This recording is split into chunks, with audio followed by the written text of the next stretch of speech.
ಕುರಿತು ಮಾಹಿತಿಯನ್ನು ಕೂಡ ನಿಮ್ಮ ಮುಂದೆ ಇಡ್ತಾ ಹೋಗ್ತೀನಿ. ಆದರೆ ಅದಕ್ಕೂ ಮುನ್ನ ಈ ಕ್ಷಣದ ಹೆಡ್ಲೈನ್ಸ್.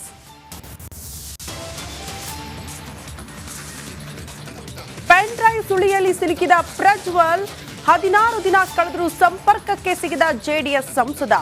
ಈಗಾಗಲೇ ಬ್ಲೂ ಕಾರ್ನರ್ ನೋಟಿಸ್ ನೀಡಿರುವ ಸರ್ಕಾರ.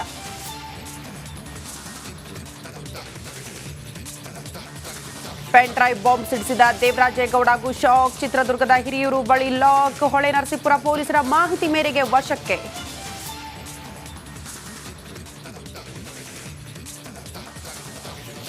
ರಾತ್ರಿ ಸುರಿದ ಮಳೆಗೆ ಬೆಂಗಳೂರಿನಲ್ಲಿ ಅವಾಂತರ. ರಸ್ತೆಯಲ್ಲಿ ನೀರು ನಿಂತು ಜನ ಹೈರಾಣ. ಕೆರೆಯಂತಾಯ್ತು ಆರ್ಆರ್ ನಗರ ನದಿ ರಸ್ತೆ.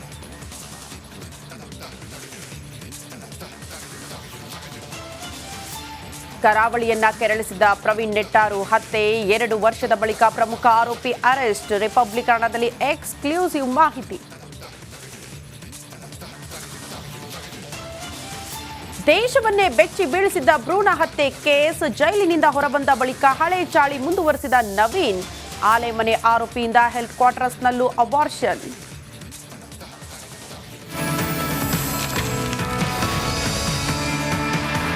ಮಂದಿ ಬಿಸಿಲಿನ ಬೇಗೆಯಿಂದ ಕಂಗೆಟ್ಟು ಹೋಗಿದ್ರು. ಬಟ್ ನಿನ್ನೆ ಬೆಂಗಳೂರಿನಲ್ಲಿ ಅಬ್ಬರಿಸಿ ಬೊಬ್ಬಿರಿದಿದ್ದಾನೆ ಮಳೆರಾಯ.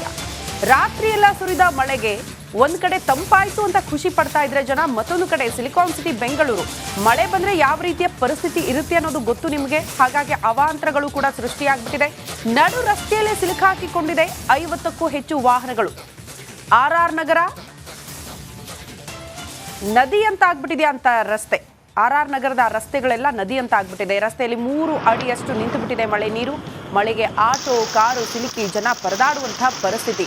ಆರ್ಆರ್ ನಗರದ ರಸ್ತೆಗಳು. ನಡಿ ಈಗ ಶುರು ಮಾಡೋಣ. ಕೇಸರಿಯಿಂದ ಮನೋಲ್ಲಾಸ ಮನಸ್ಸು ಮತ್ತೇರಿ ಕುಣಿದಾಡಿದೆ ನೋಡು.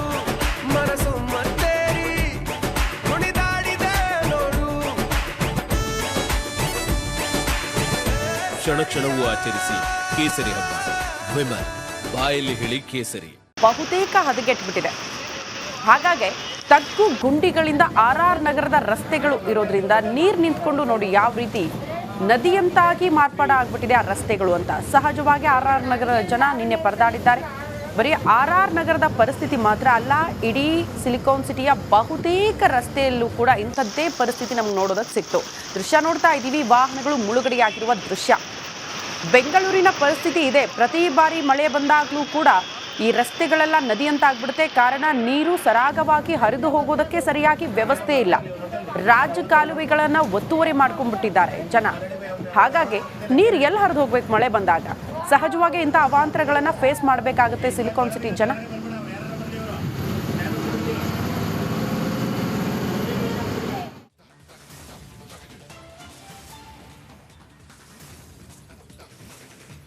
ಪೆನ್ ಡ್ರೈವ್ ಪ್ರಕರಣದ ರೂವಾರಿ ಪ್ರಜ್ವಲ್ ರೇವಣ್ಣ ಎಲ್ಲಿದ್ದಾರೆ ಅನ್ನೋದೇ ಪ್ರಶ್ನೆ ಆಗ್ತಾ ಇದೆ. ಪ್ರಜ್ವಲ್ ನಾಪತ್ತೆಯಾಗಿ ಇವತ್ತಿಗೆ 16 ದಿನ ಕಳೀತಾ ಬಂತು. ಪೊಲೀಸರಿಗೆ ಕಗ್ಗಂಟಾಗ್ಬಿಟ್ಟಿದೆ ಪ್ರಜ್ವಲ್ ರೇವಣ್ಣ ಅವರ ಕೇಸ್. ಪ್ರಜ್ವಲ್ ಬಂಧನಕ್ಕೆ ಪೊಲೀಸರ ಹರಸಾಹಸ. ವಿದೇಶದಲ್ಲೇ ಎಷ್ಟು ದಿನ ಇರ್ತಾರೆ ಪ್ರಜ್ವಲ್ ಅನ್ನೋದು ಪ್ರಶ್ನೆ ಆಗ್ತಾ ಇದೆ.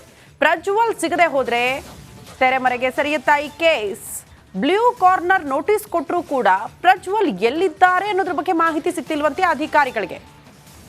ಬ್ಲೂ ಕಾರ್ನರ್ ನೋಟಿಸ್, ಈ ಪ್ರಜ್ವಲ್ ರೇವಣ್ಣ ಯಾವುದೇ ದೇಶದಲ್ಲಿದ್ರೂ ಕೂಡ ಅಲ್ಲಿಂದ ಮಾಹಿತಿ ಸಿಗುತ್ತೆ, ಟ್ರ್ಯಾಕ್ ಮಾಡಲಾಗುತ್ತೆ.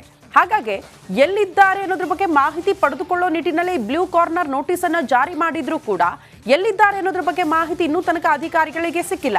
ಈ ಬಗ್ಗೆ ಮತ್ತಷ್ಟು ಡೀಟೇಲ್ಸ್ ಅನ್ನ ಕೊಡ್ತಾ ಹೋಗ್ತಾರೆ ನಮ್ಮ ಪ್ರತಿನಿಧಿ ಮಾದೇಶ್. ನೇರ ಸಂಪರ್ಕದಲ್ಲಿ ಜಾಯಿನ್ ಆಗ್ತಿದ್ದಾರೆ. ಮಾದೇಶ್, ಪ್ರಶ್ನೆ ಇದ್ದಿದ್ದು ಪ್ರಜ್ವಲ್ ರೇವಣ್ಣ ಅವರ ಬಂಧನ ಆಗ್ಬಿಡುತ್ತೆ, ಬ್ಲೂ ಕಾರ್ನರ್ ನೋಟಿಸ್ ಹೆಲ್ಪ್ ಆಗಬಹುದು ಅಂತ ಕೂಡ ಹೇಳಲಾಗ್ತಾ ಇತ್ತು. ಬಟ್ ಯಾಕೆ ಬ್ಲೂ ಕಾರ್ನರ್ ನೋಟಿಸ್ ಜಾರಿಯಾದ್ರೂ ಕೂಡ ಪ್ರಜ್ವಲ್ ರೇವಣ್ಣ ಅವರ ಪತ್ತೆ ಇಷ್ಟೊಂದು ವಿಳಂಬ ಯಾಕಾಗ್ತಾ ಇದೆ ಅಂತ, ಏನ್ ಅಡೆತಡೆ ಆಗ್ತಾ ಇದೆ ಅವರ ಬಂಧನಕ್ಕೆ?